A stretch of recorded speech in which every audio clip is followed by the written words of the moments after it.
Bismillahirrahmanirrahim. Assalamualaikum warahmatullahi wabarakatuh. Alhamdulillahirabbil alamin. Wa bihi nasta'inu ala umurid dunya waddin. Wassalatu wassalamu ala asyrafil anbiya'i wal mursalin wa ala alihi wa sahbihi ajma'in, amma ba'du. Yang kami muliakan dan kami banggakan imam kita Ustaz Ramli, suaranya luar biasa, subhanallah. Para petinggi Al-Falah, para ustaz, para cantik pandai, dan para ketua pengurus apapun yang kami banggakan.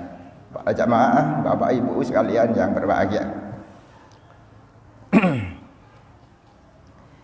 mohon izin untuk sama-sama kita belajar hadis pada kesempatan yang singkat ini. Dalam kesempatan ini saya ingin menyampaikan dua hadis yang secara lahiriah seringkali dinyatakan sebagai kontradiktif. Pertama, ada hadis yang berbunyi begini: qala Rasulullah sallallahu alaihi wasallam. Redaksinya bisa begini: Qiwamul mar'i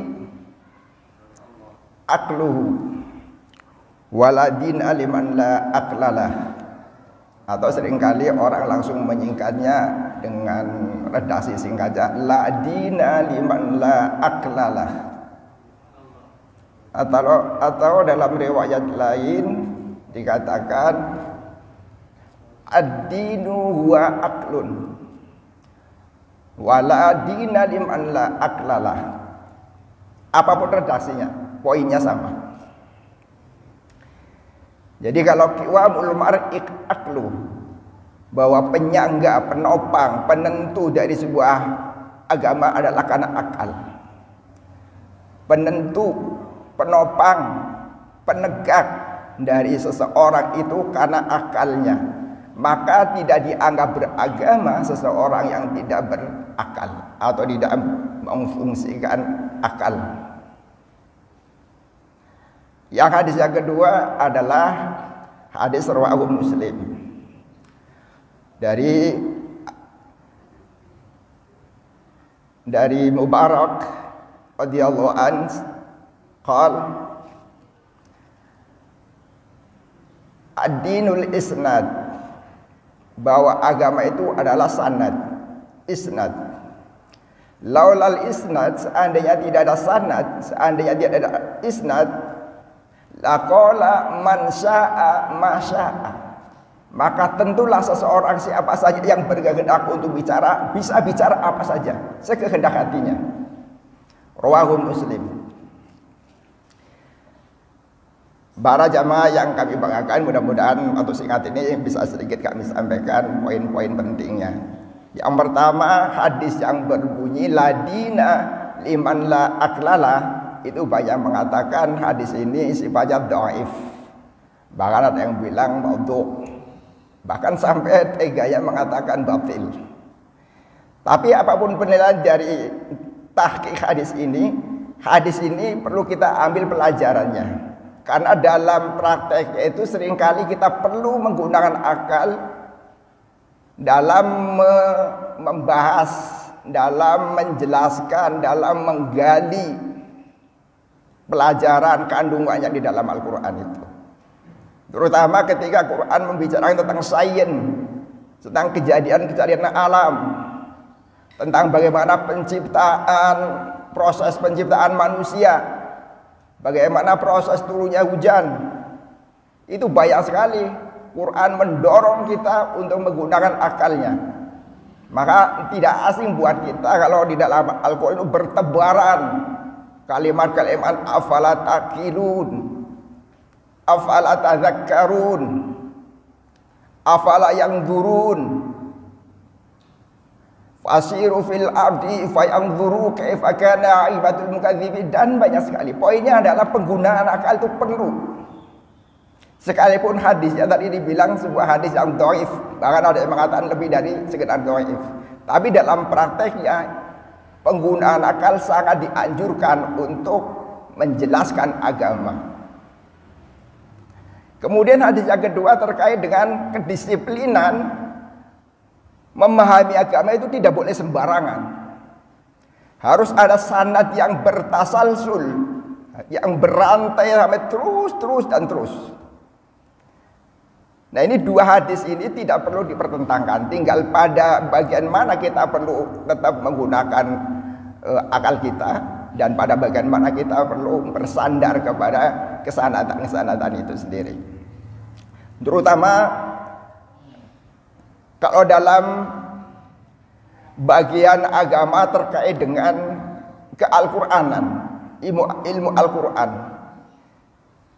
Setahu saya sampai secanggih hari ini, teknologi secanggih apapun, buat saya pribadi dan mudah-mudahan buat jamaah sekalian, belajar agama, belajar Quran tidak cukup dengan sekedar nonton YouTube atau mendengarkan kaset.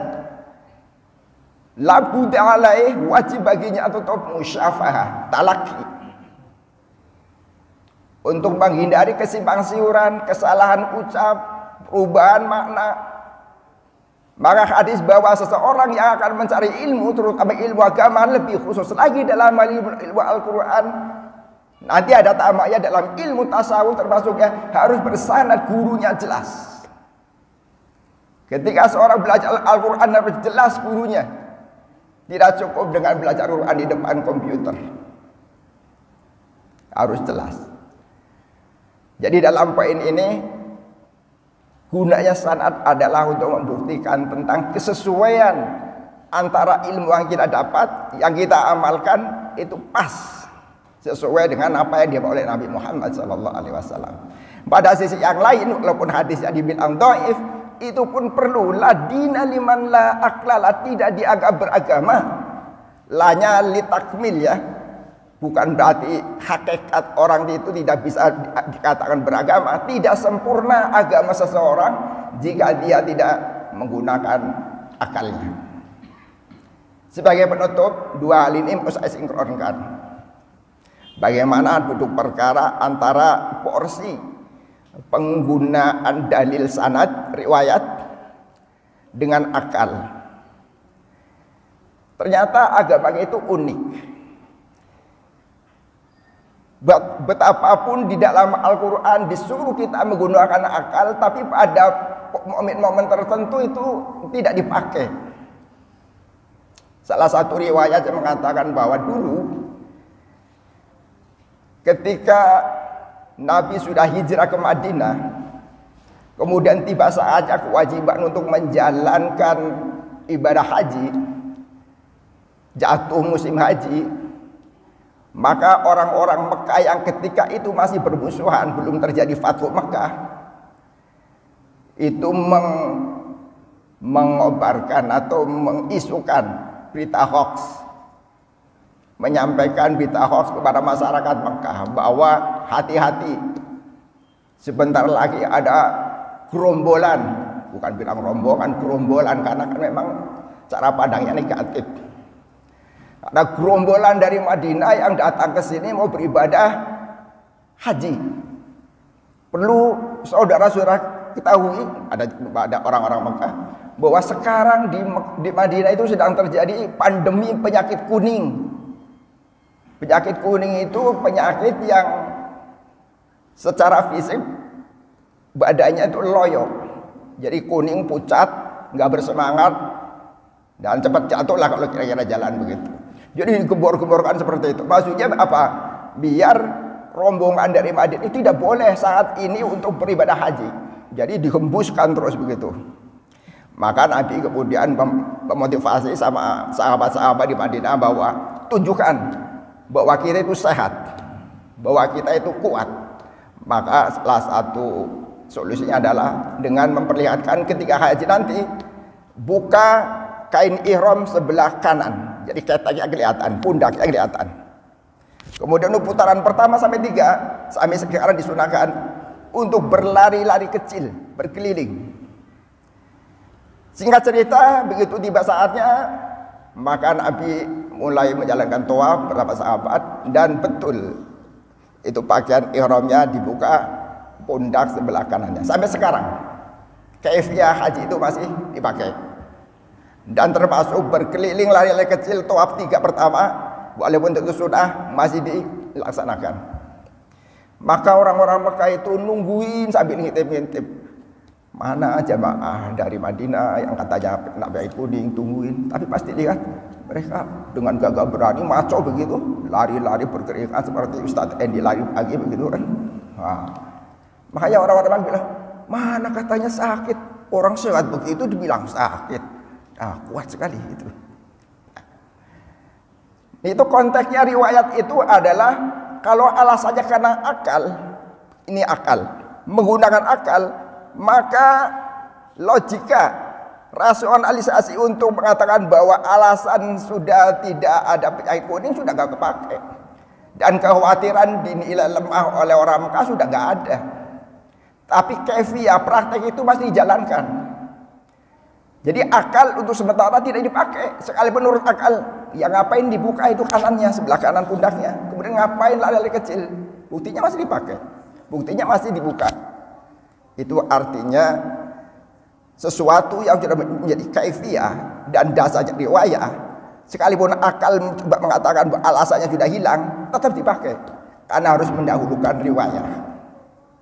Betul akal harus dipakai, ini tidak dipakai. Yang kedua, di surat 4 An-Nisa ayat 101 yang membicarakan tentang kebolehan mengkasar salat. Ya, salah satu alasannya kita dibolehkan, kalau Syafi'i kan boleh, kalau yang sebelah sana di daerah kayak Hanafi kan wajib, ada juga yang mubah, kalau kita boleh. Salah satu kita dibolehkannya untuk mengkasar salat, alasannya apa? Alasannya adalah katanya kan karena perjalanan jauh. Di samping juga kan adanya ketakutan karena zaman itu masih belum aman begitu.